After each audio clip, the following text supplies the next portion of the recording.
A primeira coisa que me lembro daquele plantão foi o barulho do oxímetro apitando sem parar. Mas o que mais me marcou foi a cor.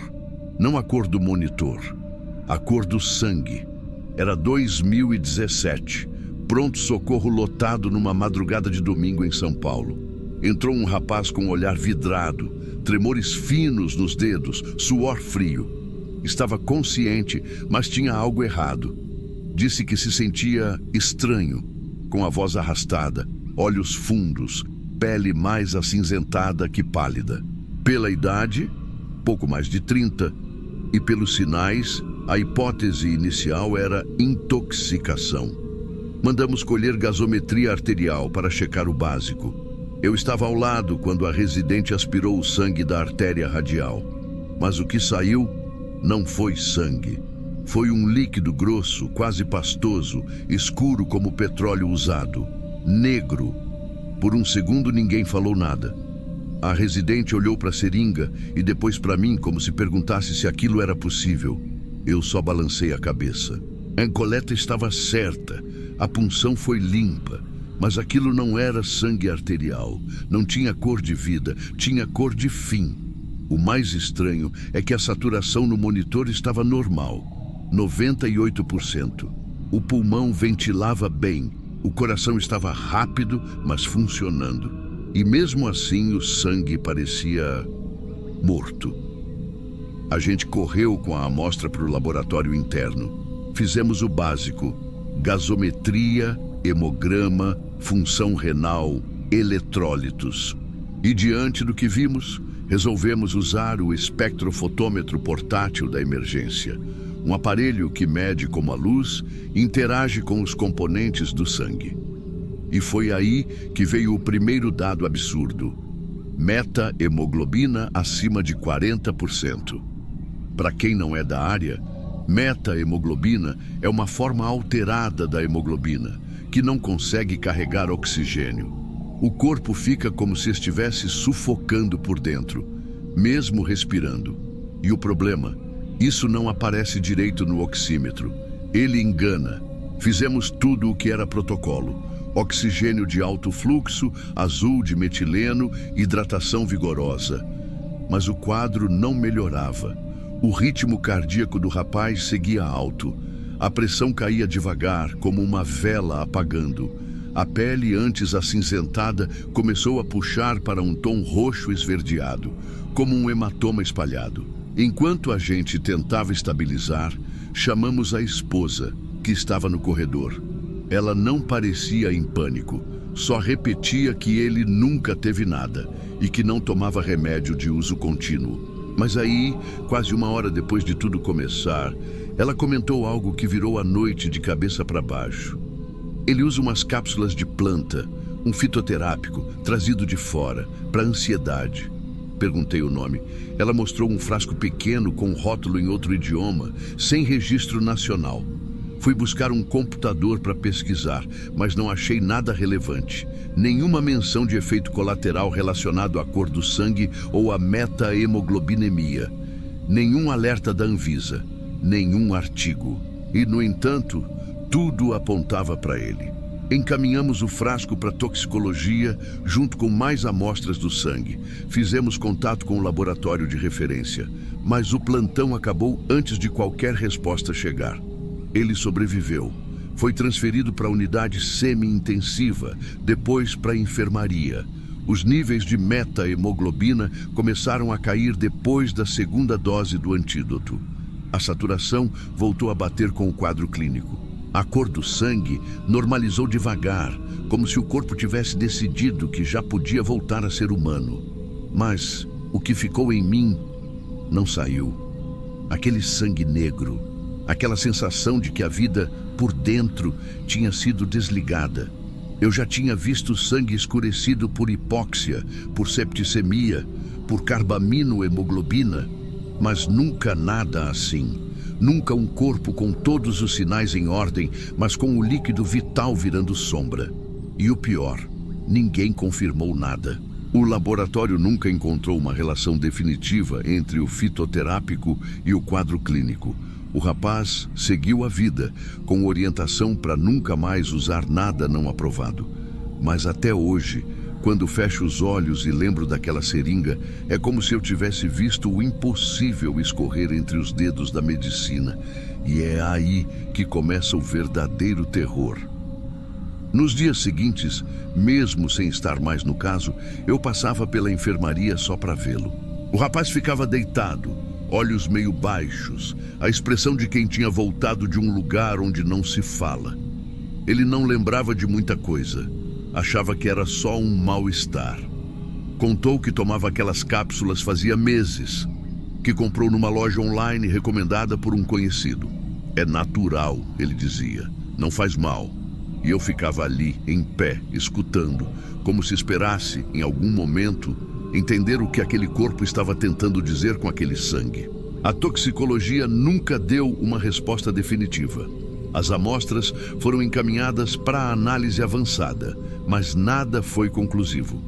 Não havia veneno conhecido, não havia substância que explicasse a mudança de cor com tanta intensidade. A única coisa que sabíamos era o que vimos. O sangue dele havia se tornado negro, e o resto era silêncio. Essa história me acompanha até hoje, não só pelo ineditismo, mas pela sensação de impotência. Não aquela impotência comum na medicina, de quando o paciente piora e a gente entende o porquê, mas aceita. Foi diferente. Foi como se estivéssemos lutando contra algo que se escondia, algo que escapava mesmo com todos os aparelhos ligados, exames feitos, condutas corretas. Durante um tempo, comecei a revisar outros casos semelhantes, procurar artigos de meta-hemoglobinemia grave, buscar padrões.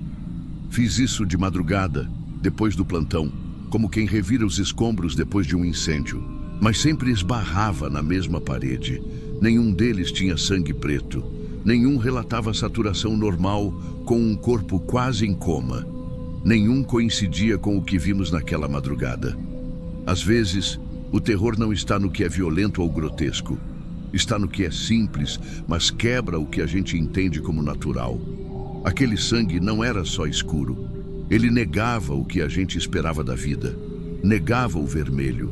Negava a cor que aprendemos a associar à urgência, à pulsação, à presença.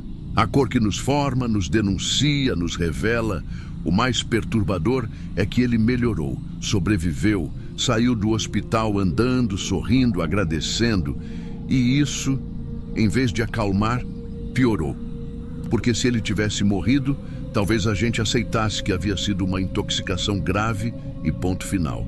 Mas ele se curou como se nada tivesse acontecido.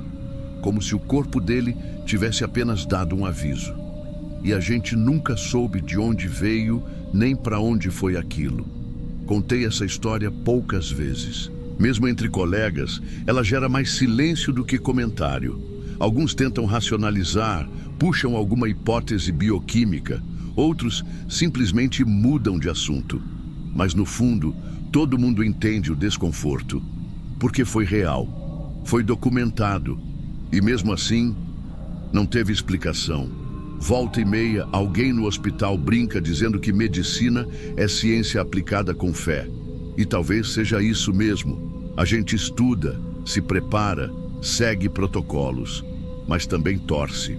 Torce para que o próximo caso obedeça à lógica, para que a resposta venha dentro do esperado, para que o sangue continue sendo sangue.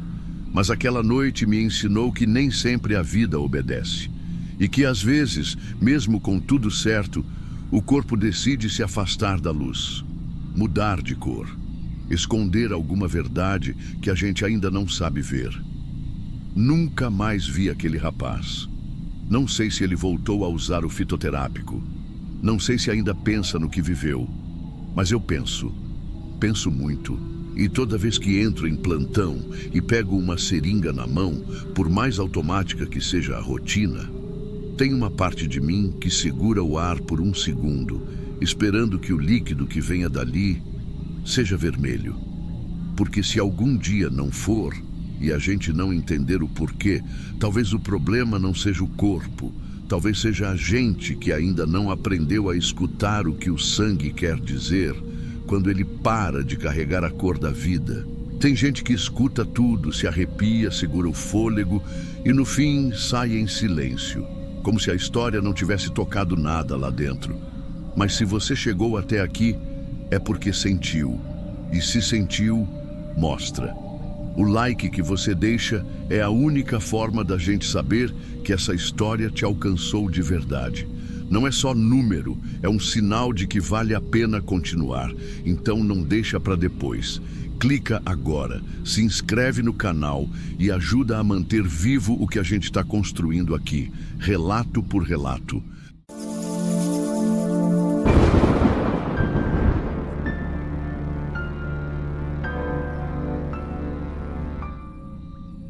Não foi um surto, não foi histeria coletiva. E eu repito isso porque ainda hoje tem gente que olha para mim com aquela cara de quem acha que exageramos. Mas não tem como exagerar quando 3 profissionais vão parar na mesma emergência que estavam atendendo. Era 2018, uma madrugada comum no pronto-socorro. Eu era plantonista da clínica médica. Estava num daqueles turnos mornos com o cansaço mais mental que físico, quando a ambulância chegou com uma paciente oncológica. Já veio em maca, nivelada em Glasgow baixo, febril, hipotensa, acompanhante nenhum. A técnica que recebeu disse que, quando abriu a porta da ambulância, sentiu um cheiro estranho, acre, quase ácido, mas não comentou. Achou que era algum remédio derramado. Levamos ela direto para a sala vermelha. Comecei o protocolo ali mesmo. Acesso central, expansão volêmica, gasometria, antibiótico de largo espectro. Os sinais vitais estavam em queda livre. O corpo dela suava demais, mesmo sem febre tão alta. Foi quando abriram a bolsa de medicação que veio com ela. Uma daquelas térmicas, tipo lancheira com zíper duplo. A enfermeira que abriu, Carla, tinha 17 anos de experiência. Respirou fundo na hora de identificar os frascos. Mas o que ela soltou foi um tranco. O corpo dela ficou rígido e segundos depois ela caiu para o lado, desmaiada. Achamos que era hipoglicemia. Outra técnica correu para ajudar. Não deu 2 minutos, ela também ficou pálida e começou a vomitar. E aí caiu ajoelhada com os olhos meio vidrados. Foi quando um dos residentes que estava comigo, Eduardo, tentou conter a situação. "Calma, gente, deve ser só cheiro forte", ele disse. Mas não durou muito em pé. De repente ele começou a oscilar, tropeçar nas próprias pernas e caiu para trás, batendo o ombro no canto da maca da paciente. O tempo parecia ter parado. Eu lembro de olhar em volta e ver um cenário que não combinava com nada que já vivi em hospital. 3 profissionais desacordados ou semiconscientes. Um cheiro forte que já dominava a sala e uma paciente imóvel. O rosto dela tinha uma coloração meio esverdeada, mas não era cianose. Era como se a pele estivesse saturada com alguma coisa.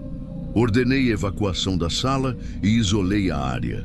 Até o diretor técnico aparecer, já tínhamos uma equipe inteira fora de operação. Um enfermeiro que tentou entrar para buscar os monitores voltou tonto, dizendo que o ar estava quente e metálico. A emergência foi parcialmente esvaziada e improvisamos atendimento na ala ortopédica.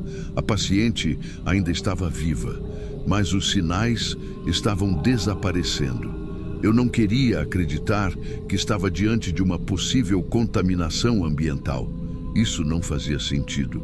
Não havia material radioativo, nada de manipulação química, nenhum frasco quebrado. Só um cheiro. E um corpo exalando algo que ninguém ali sabia explicar. Chamaram o pessoal da infectologia.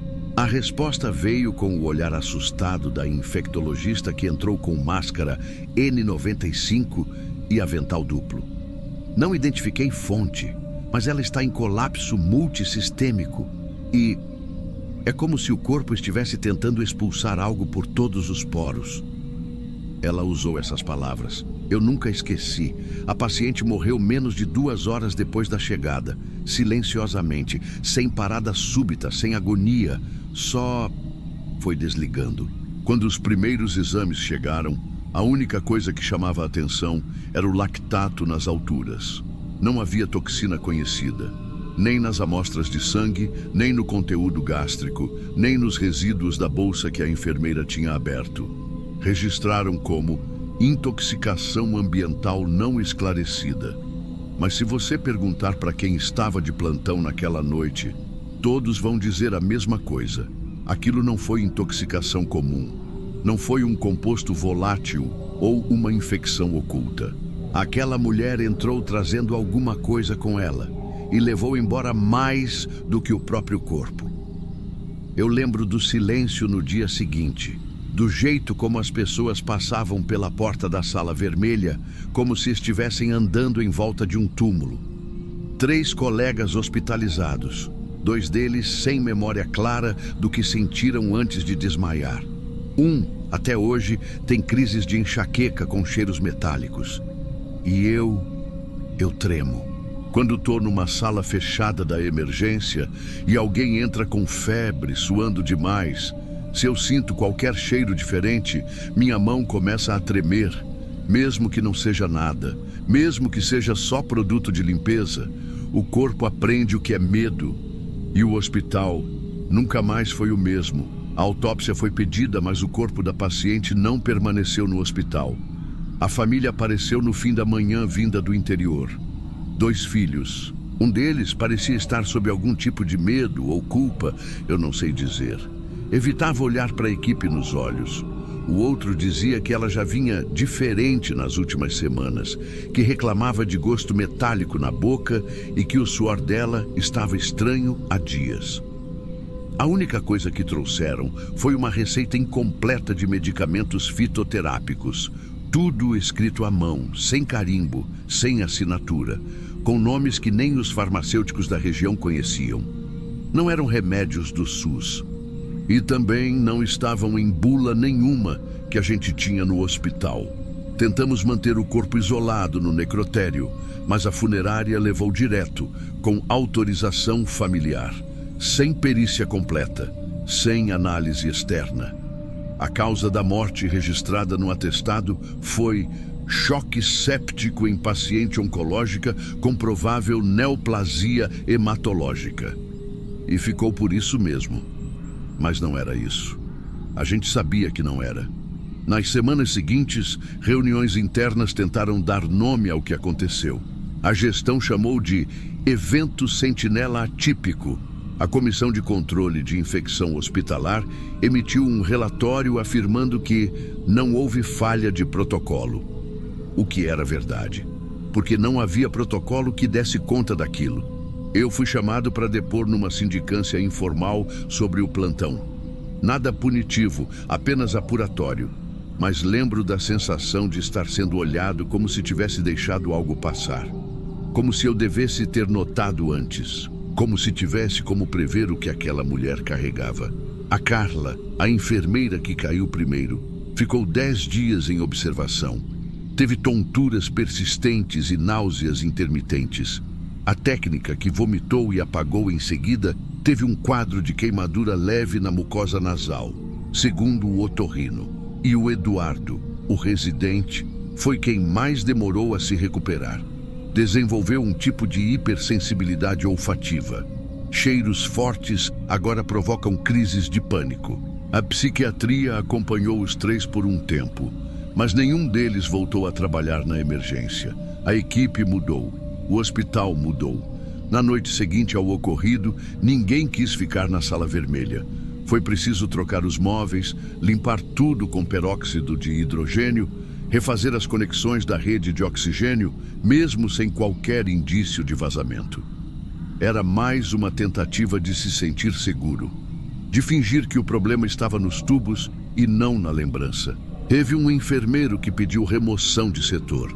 Disse que não estava preparado para ver gente caindo uma atrás da outra por causa de um cheiro. Disse que se sentia frágil demais e que aquilo tinha quebrado alguma coisa dentro dele. E talvez seja essa a pior parte. Aquilo não parecia um caso clínico, parecia uma presença. A última tentativa de explicação veio por parte de um toxicologista de São Paulo. Ele nos ligou depois de ler uma nota interna compartilhada entre hospitais que participam de um grupo de gestão de risco. Ele falou do caso de uma mulher nos Estados Unidos, nos anos 90, que tinha uma doença terminal e passou a usar analgésicos caseiros com dimetilsulfóxido. Segundo ele, em condições específicas de temperatura e metabolismo, esse composto podia gerar subprodutos tóxicos pelo suor, respiração, até pela urina. Mas era teoria. Nunca foi comprovado.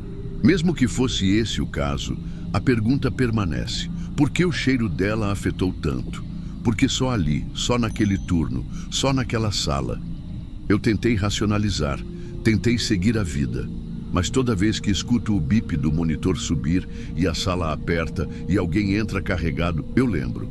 Porque não foi só o corpo dela que parou ali naquela maca. Foi a ordem das coisas. Foi a sensação de que às vezes a gente abre uma porta e o que entra não é só um paciente. É uma carga, uma bagagem que ninguém vê, ninguém entende, ninguém pode medir. Mas que nos atravessa feito gás. Eu não falo muito disso. Aliás, quase nunca falo. Mas teve uma noite, uns meses depois, que um paciente entrou com um abscesso feio. Eu fui examinar e senti um cheiro metálico, igualzinho. O suor dele escorria no lençol e fazia uma poça fina, com reflexo esverdeado. Minha mão tremeu tanto que derrubei o estetoscópio. Os internos acharam que era cansaço, que eu estava há muitas horas sem parar. Deixei pensar em isso. Naquela noite pedi para sair 1 hora mais cedo. Voltei para casa de táxi. Deitei sem jantar, mas dormi com a janela aberta. Quase como se quisesse deixar o ar entrar, para garantir que não tinha nada acumulando. Porque o medo maior, nesses casos, não é do que a gente viu, é do que ainda pode voltar. E se um dia, por engano, a gente abrir outra bolsa e o cheiro for o mesmo, acho que o hospital não resistiria de novo. Você pode até dizer que foi coincidência, que foi psicológico, que foi efeito em cadeia, mas me diga, se você estivesse numa sala de emergência e um cheiro invisível começasse a derrubar as pessoas uma a uma, você teria coragem de ficar ou sairia correndo, mesmo sabendo que não existe protocolo para explicar o que passou por ali?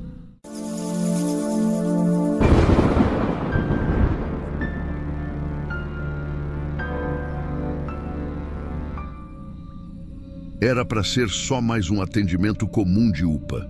Final de 2015, plantão de fim de tarde. Aquele horário ingrato em que tudo parece chegar ao mesmo tempo.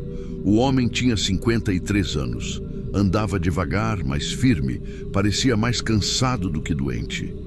Quando a enfermeira trouxe o prontuário com a ficha dele, uma linha chamou minha atenção antes de qualquer outra. Transplante cardíaco, há 2 anos. Não era comum ver transplantado cardíaco numa UPA de bairro. Pela regra, quem passa por cirurgia desse porte deveria ser seguido ambulatorialmente por equipe especializada. Mas o que me chamou mais atenção foi o motivo da consulta. Na ficha, a queixa estava escrita com a letra rápida da triagem. Sensação estranha no peito, diz que é tipo uma saudade. Isso mesmo, saudade. Chamei ele para a sala, achando que talvez fosse dor torácica ou alguma descrição confusa.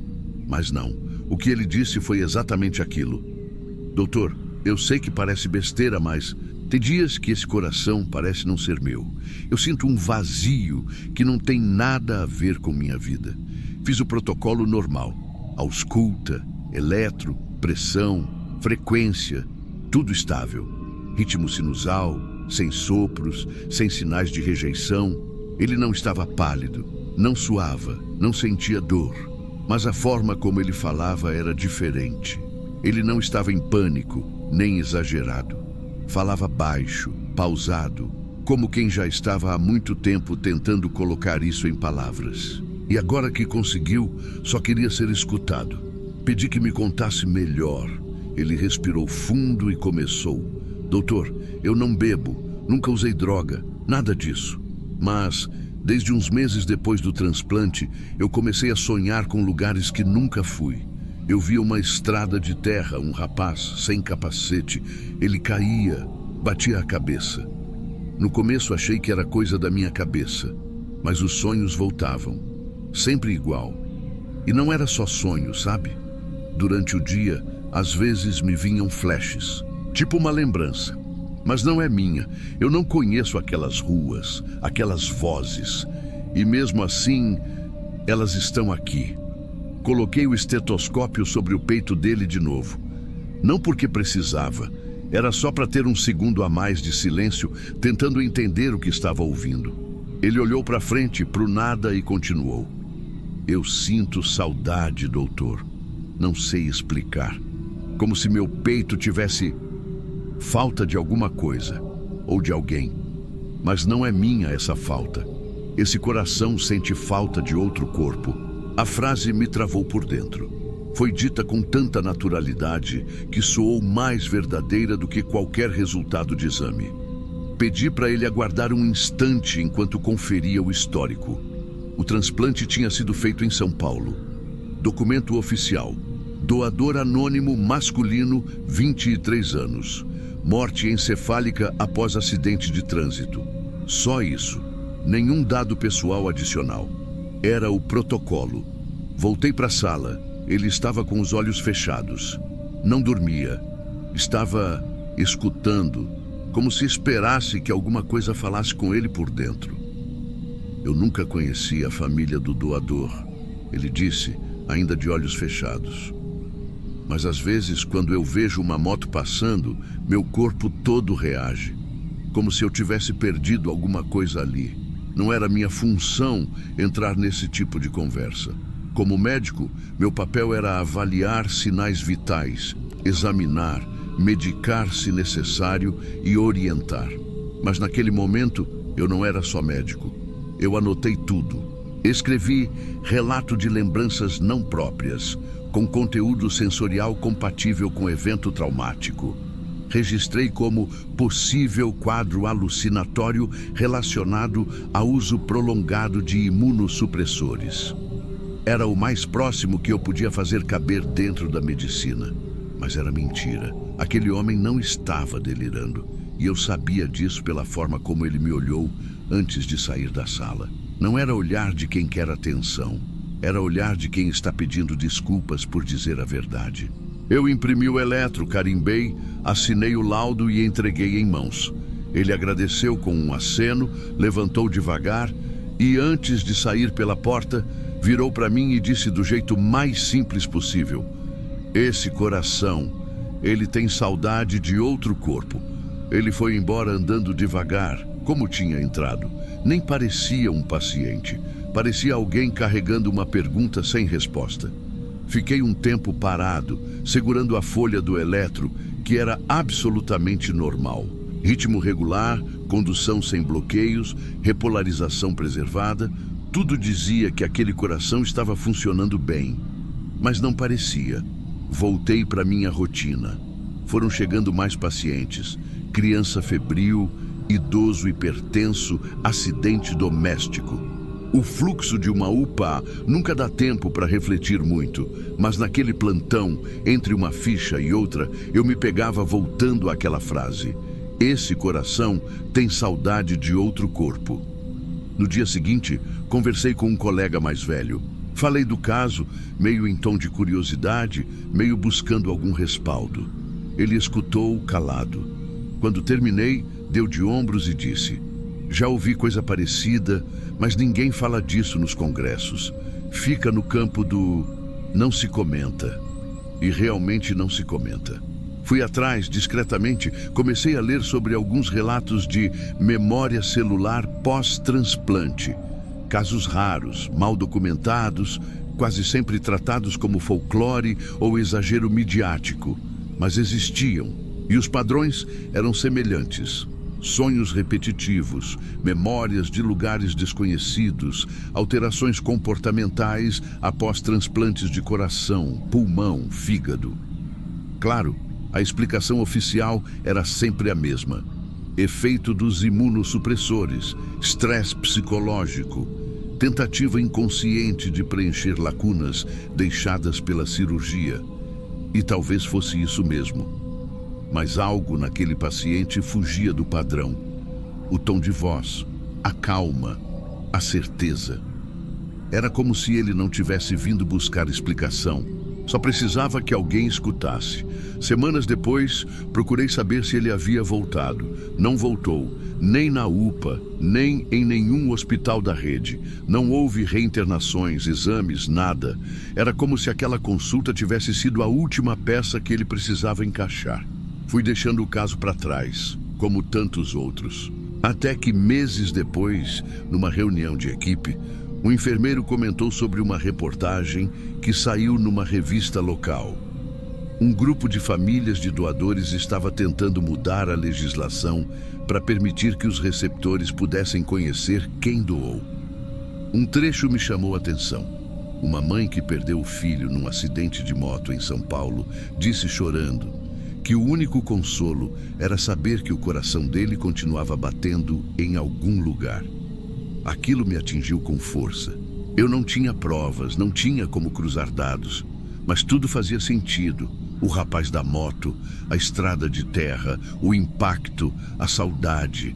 Era o mesmo coração. Aquela mãe nunca conheceu o receptor, e o receptor nunca conheceu a mãe. Mas ambos sabiam, de alguma forma, que aquele coração estava dividido entre dois mundos. Voltei à ficha. Reli tudo. Analisei os termos que usei. Alucinação leve. Efeito adverso possível. Me senti covarde. Porque, no fundo, eu sabia que aquilo era mais do que um efeito colateral. Mas o que eu podia fazer? No papel, só cabia o que pode ser mensurado. Sentimento não entra em prontuário. Saudade não tem valor laboratorial. Passei a observar com mais atenção outros transplantados que chegavam à UPA. Alguns reclamavam de dores vagas, outros de angústias que não sabiam explicar. E eu me perguntava, será que também estavam carregando histórias que não eram suas? Nunca mais vi aquele homem, mas ele deixou algo em mim.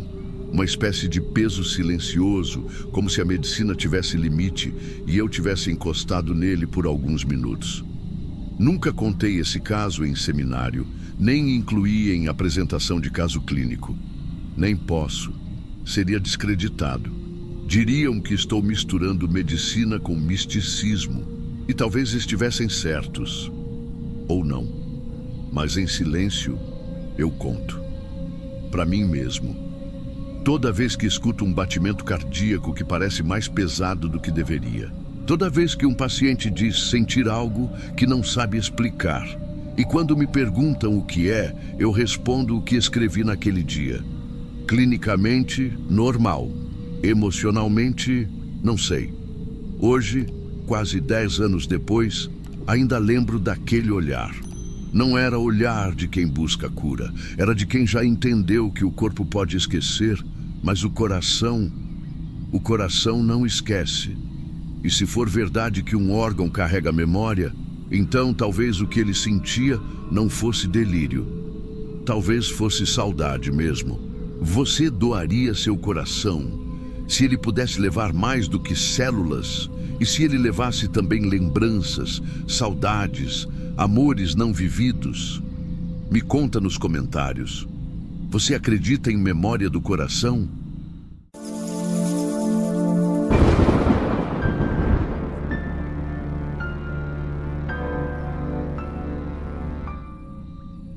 Toda UPA tem uma sala morta. A sua tem também? A primeira vez que ouvi essa frase, ri. Sério. Ri de canto de boca, como quem escuta piada ruim no plantão da madrugada. Mas era sério. E eu fui entender isso tarde demais. Eu sou técnico de enfermagem.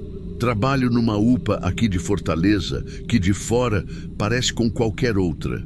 Corredor comprido, luz fria, barulho de ventilador velho, gente dormindo em cadeira de plástico. Mas quem trabalha ali sabe que tem uma sala que ninguém quer usar. Não era sempre assim. Aquela sala já foi normal.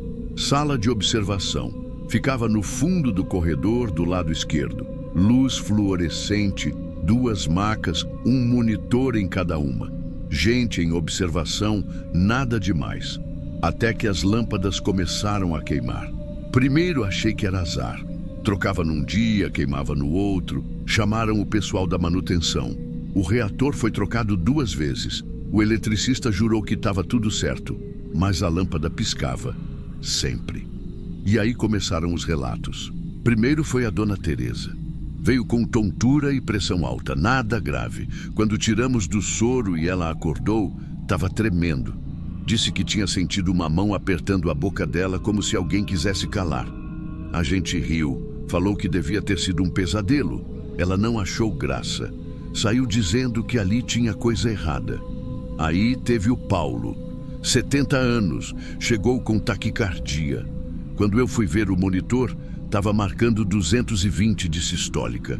Pensei que era erro. Refiz o teste. Agora dizia 300, mas o velho estava roncando. SaTO2 em 10%. Impossível. Pela lógica, ele já devia ter parado. Chamei o médico, que resmungou que era defeito no aparelho. Trocamos o cabo, reiniciamos. A mesma coisa. A pressão subia feito louca, a saturação caía. E o homem lá respirando. A gente começou a evitar colocar paciente ali, mas quando o movimento apertava, não tinha escolha. Foi no mês seguinte que a coisa desandou. 3 pacientes morreram naquela sala. 3. Não estou dizendo que foi por causa da sala. Não me entenda mal. Todos tinham fatores de risco, mas a forma como foi. Um deles, a Rosinha, chegou andando com dor no peito.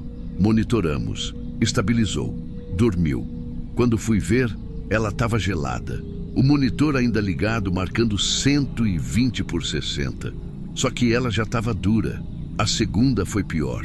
O homem estava entubado, monitorando tudo certinho. Do nada, alarme de parada. Fomos correndo. Só que o monitor não acusava nada. Batimentos normais, saturação normal. E mesmo assim, ele morreu, ali. E o aparelho jurava que estava tudo bem. A última foi uma adolescente, 17 anos, crise asmática. Respondeu bem à nebulização, estava em observação. De madrugada gritou, um grito seco, curto, corri. Estava com os olhos abertos, arregalados, como quem viu coisa que não devia. Pulso, nada. Pulmão, silêncio total. A família fez escândalo. A direção quis transferir a responsabilidade. Mas os técnicos, os enfermeiros, todos sabiam. Aquilo não era só azar. A partir daí, ninguém mais quis usar aquela sala. O coordenador trancou a porta e botou umas caixas lá dentro. Virou depósito. Ninguém tocava mais no assunto. Até que, num plantão de sexta-feira, fui buscar umas sondas no almoxarifado, que ficava ali perto. E eu juro por tudo que é mais sagrado. A luz estava acesa. Pisca, pisca, igual antes. Na hora, pensei que alguém podia ter deixado ligada. Mas não fazia sentido. Aquilo estava trancado. Fui lá. Porta fechada com chave. Olhei por baixo. Vazio. Mas a luz piscando lá dentro. Desde então, toda vez que eu passo naquele corredor de madrugada, eu desvio o olhar, porque é sempre do mesmo jeito. A luz fraca, oscilando como se estivesse chamando alguém para entrar. E o pior é que mesmo sem ninguém usando, o monitor ainda fica plugado na tomada. Mas ninguém mexe mais ali, porque quem entende de plantão sabe que tem porta que a gente só abre uma vez. Depois que trancaram a sala, ninguém nunca mais tocou no assunto em voz alta. Mas o silêncio pesava. Era o tipo de coisa que você só comenta na hora do café, olhando para o lado para ver quem está ouvindo. E mesmo assim, sempre em tom de sussurro. Aquele corredor virou um vácuo. Era como se a porta dela puxasse o ar. Quem passava por ali apressava o passo. Tinha gente que preferia dar a volta toda na UPA para não cruzar por ela. E quando o plantão era noturno, pior ainda. Eu comecei a perceber mudanças nos colegas.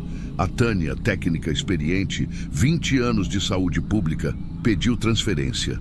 Disse que era pelo horário puxado, mas eu sabia. Ela foi a última a cuidar da menina que morreu. passou 2 semanas esquisita, parada no vestiário, olhando para o nada, com o jaleco ainda na mão. Um dia me disse com a voz seca: eu estava com a chave da sala no bolso. Era para eu ter tirado ela de lá antes. Não soube o que responder. A enfermeira-chefe também mudou. Ela, que sempre defendia que era só superstição, começou a trancar a porta 2 vezes. Uma chave no bolso, outra na direção. Toda vez que alguém falava daquela sala, ela cortava o assunto. Mas dava para ver no rosto dela que sabia. Teve um técnico novo, o João, que não acreditava em nada disso. Chegou falando grosso, brincando com todo mundo. No primeiro plantão, sumiu por uns minutos. Disseram que ele foi guardar caixas de luva, justo no quartinho do lado da sala trancada. Quando voltou, estava branco, pálido, suado e quieto. Nunca contou o que aconteceu. No final do plantão, pediu para trocar com alguém. Nunca mais voltou no turno da madrugada. E eu comecei a ter pesadelos.